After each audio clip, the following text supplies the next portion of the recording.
start reading everybody else. Let me say this before I answer your question. The issue of eschatology, one of the reasons why I think this is a difficult topic is because we're dealing with prophecy that has not yet been fulfilled.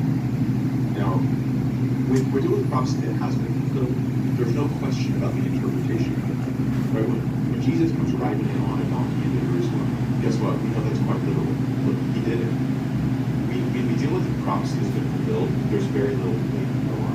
When we deal with prophecy that has yet to happen, we're guessing what the real world look of these prophetic statements will be. And that can be a place where a lot of conjecture lives. And then it can become central to your theology, as if whether God raptures somebody pre-mill, or pre-trib, mid-trib, or something like that, that this is like the core of your theology. The most important thing is whether you get raptured 3.5 years earlier or later.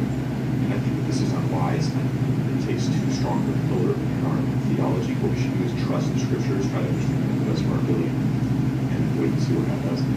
So in my view, all that being said, personally, if I do want to do more study on this in the future, nobody else wait and see, is that I'm a free believer. So I do think there's a real thousand year old kingdom. I think that it has not yet come. And I think it will be preceded by those 7 years of tribulation, along with the great tribulation.